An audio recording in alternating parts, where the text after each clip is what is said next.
Hi guys, this video will cover the basics of Murim cultivation and what you should do when you spawn in. This is not a long progression guide.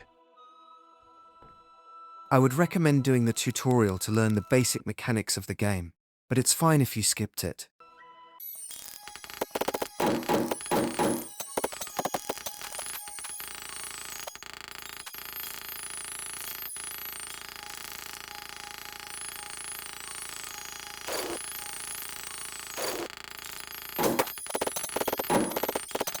Now once you load in, follow the path I take.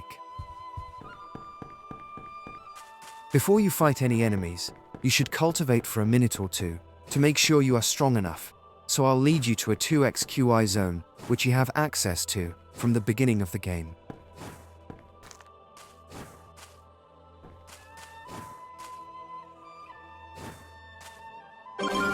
I'd recommend you cultivating here until you are core stage 3rd rate 5 or higher.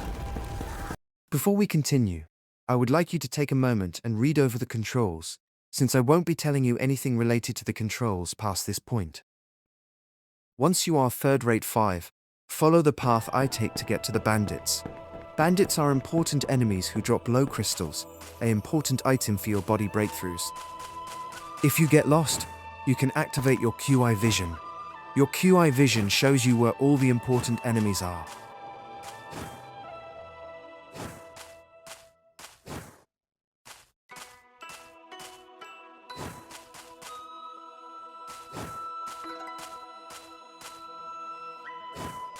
Once you arrive, I want you to attempt to defeat and grip all the bandits except for the boss Iron Fang. This is because they will drop low crystals, clothing and QI pills which are all important for your progression. If you struggle to beat the bandits, you can go back to the pond and keep cultivating to increase your power.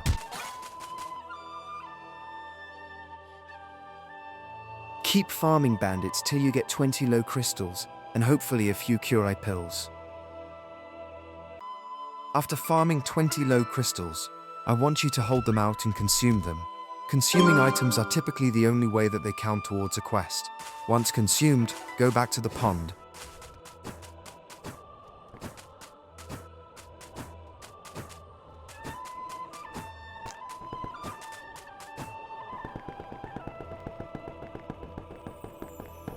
Once at the pond and meditating, I want you to check to see if you have any new clothing and accessories. If they're better, then I want you to equip them instead of the old ones. Then I want you to consume whatever pills you have, apart from the golden pills. Pills are important since they boost your QI multiplier, so they allow you to gain more QI per second and reach a higher core stage faster. There's a lot of different pills in the game, but you'll only have access to a select few at this stage of the game. Then, I want you to go to the shop and enter the code Freshie. There are usually a few codes, but at this stage you can only use this one. You can use all the codes once you reach the core stage foundation establishment. If you haven't already, I'd recommend rolling your race and aptitude. Aptitude is another QI multiplier that just isn't visible on screen. Try to get anything above 15, but it's fine if you cannot. Race is just a race. The species you will play as. They will give some stat boosts, and they will allow you to gain a race-exclusive skill. Just because a race is more common than others, that doesn't mean it's bad. For example, I prefer Neko over Elf. This is because Neko's skill is very strong even late game, since they scale with your damage, and it is also a very early skill you can obtain. But if you get Angel or Dragon, do not re-roll, even if you feel lucky. Once your pills wear off, you will be able to tell when they do, since your QI multiplier will be 3. Follow the path I take to get to a new enemy, the Treeling. If you somehow get lost, you can either use your QI vision again, or just reset and follow me as I go past spawn.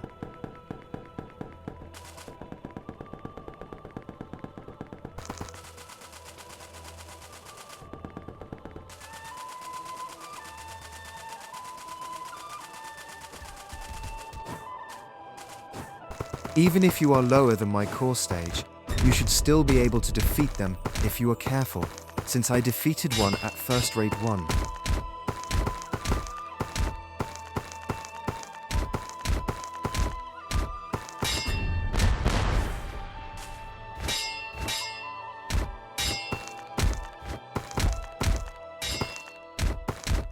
kind gentleman did end up helping me this time though.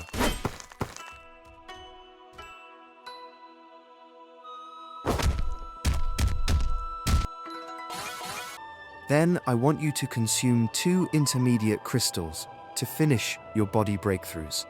Body breakthroughs are equally important as core stages, since they both boost your strength, health, and speed by a lot. The list shows all the body stages. They are going from weakest at the top to strongest at the bottom. Then, if you go back to quests, you can see what items you need and what you need to do overall for the next body breakthrough. Now we'll look at the second item that the Treeling dropped, herbs. Herbs give you additional QI mastery, which boosts your QI gain. At 100%, they can boost your QI gain by 33.4 times. They scale from the least profitable, 1 year, to the most profitable, 1,000 years. You can also craft pills with herbs, but I wouldn't recommend doing that. I personally believe it's more worth getting pills from enemies and just using the herbs to get your QI mastery to 100%.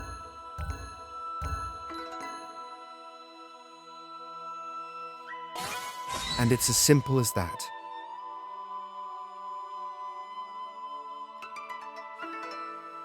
This one is for the people who have Neko, but I will talk about the other race quests later on. You can find the Neko skill trainer at spawn in front of the map. Her quest is very early game friendly since she just wants you to kill all the bandits, including the boss, in exchange for her skill, Neko Barrage.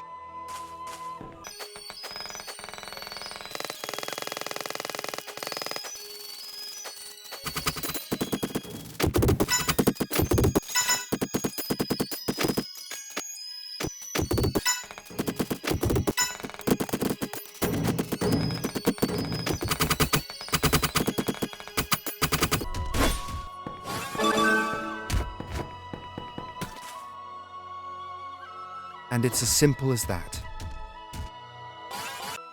Next, I will be showing you where the crystal converter is. The crystal converter is one of the most useful things in the game. It allows you to downgrade a higher tier crystal to a lower tier crystal.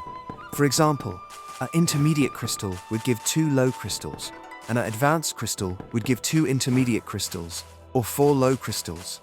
There are a few different types of crystals in this game: low, intermediate, advanced, and supreme. Low being the lowest, and supreme being the highest. Next he'll talk about Enlightenment. Enlightenment is an important game mechanic late game. It can help you break through a minor core stage extremely quickly. For example, going from Golden Core 1 to Golden Core 2. You can get Enlightenment by defeating an enemy who is 1.75x stronger than you, and you need to do at least 50% of its health. If you have any additional questions, you can either ask me in the comments, look at the Trello which I will leave a link to in the description, or join the Discord which I will also leave a link to in the description. I am a helper in the Discord, so feel free to join and ask me any questions about Murim Cultivation.